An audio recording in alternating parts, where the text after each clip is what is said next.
One of the things that's happened is that the United States has lost, like, what, is it $1 trillion or $11 trillion since this all began? Maybe regained a little bit of it, but has lost all of that, and not a single trade deal has been struck. No, and the reason why they haven't been struck is because lowering the headline tariff number is the easy bit.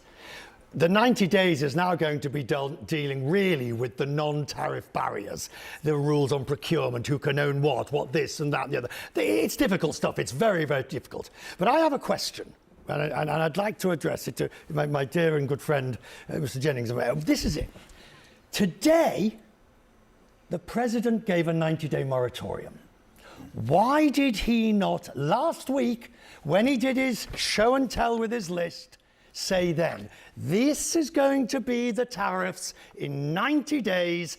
Now send your best people to Washington to negotiate with me over the next 90 days. Instead, he took us over the cliff and has now pulled us back up again, and he's left chaos in his wake. It is a great question. I think the answer that you would get from the administration is doing it this way gave him maximum leverage. It showed people that he was serious, and it showed people that this isn't for show, that if you don't deal with us, we are willing to act here. But I think the answer is leverage, simply leverage. And now he's going to be able to deal with all these other countries and continue to isolate the bad actor, which is China. I don't think he's shown people that he's serious. I think he's shown people that he's crazy. He's mercurial. Honestly, if it was Kamala Harris behaving this way, they'd call her hormonal and hysterical, right? Look. Well, you'd have to get elected to be. But, well, yes, and if she had been elected, and if Hillary Clinton had been elected, if any woman had been elected and been acting this way, they'd say it was menopause. She would have never stood up to China, so I think this is a mood issue, right? No, it's not a mood issue, because his craziness and the way that he acts, and this is not in a vacuum, because it's not just the tariffs. It's the first thing he did was attack Panama, Greenland, Denmark, Canada, allies, abandon Ukraine, cozy up to Russia. It's been one thing to after another. But this is also very, very similar to what Doge has been doing, where they go in with a sledgehammer when everybody talks about needing a scalpel. With these tariffs, again, went in with a sledgehammer, caused fear, destruction, distrust, when it could have been done with a scalpel in a strategic way. That's just not the way he operates. Even the administration was not on the same page. I mean, it was the narrative around these tariffs has changed so many times. First, it was, oh, it's punitive because of Mexico and Canada and fentanyl, which, by the way, a majority of the fentanyl crossing the border is from American citizens. Then it was, you know, we're going to level the playing field, and this is how we're going to pay for tax cuts. It does not show that he was serious. It shows that he was grossly unserious. And so yet again, on the heels of a signal group chat and now tariffs, we look like a national embarrassment. Well, let me just play one thing.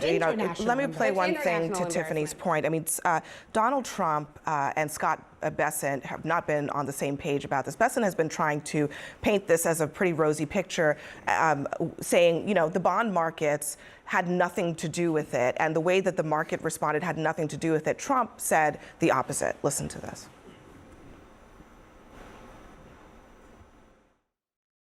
Watching it, but if you look at it now, it's beautiful. The bond market right now is beautiful.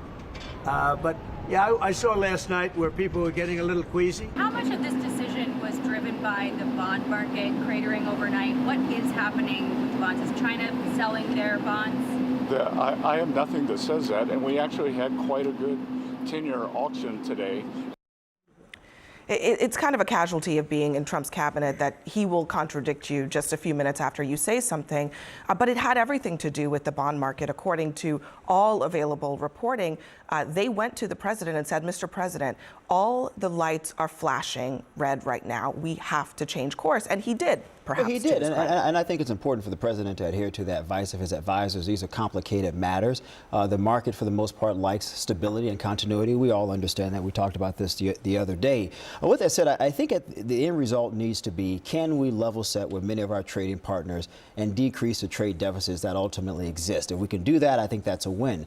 As it pertains to corporate America, I think once we pass corporate tax cuts or renew the Trump tax cuts, I think we'll see a significant amount of that wealth return in the next couple of weeks or 2-3 months. I think corporate America will be perfectly fine, and then we'll move on. The focus does need to be on China. I mean, Scott's right. They steal our IP and sell it back to us. I don't know any country in the world who would give their ideas away for free and then buy the ideas back. We have to figure out a way to protect American businesses and entrepreneurs, and we haven't figured that out in the past couple of years now. So I think there's some benefit to the American people and businesses by focusing the attention on China. I think everybody agrees with that. The problem is China's not playing ball. They're just ratcheting up the escalation. But they're going to have to, though, Abby. We are their number one trading partner. We're their number one trading partner. No. There's no have to in this. Right. Because let's start looking at trade flows. I wish I had a map or a diagram. You're going to start seeing South-South trade. You're going to see trade avoiding the United States. Yeah, let's remember. Richard, can I just have you explain very briefly what South-South trade means for people who are, you said it a few times. Well, it's basically anything, it doesn't go through the Northern Hemisphere. It's southern hemispheric countries trading with each other, avoiding Northern Hemispheric, and that would include the EU with its regulations, and the United States. We're seeing huge amounts of Africa to Central and Latin America, Australasia, Asian, ASEAN trade. Can I just also have a reality check here? The sword of Damocles, if you will, has been lifted again and is now hanging over on the big stuff. But we still have steel and aluminium, or aluminum, as you insist on saying, steel and aluminium tariffs. We're in America, Richard Quest. We still have auto tariffs, 25%. We've still got 125% on China.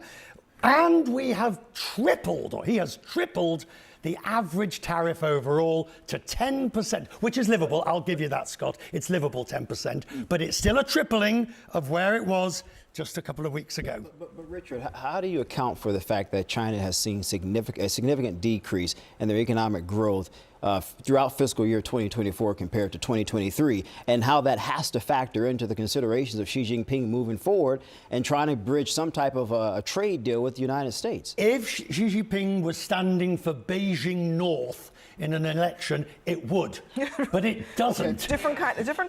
Different kind of effectively no politics, Cher Michael. I think this is an important point.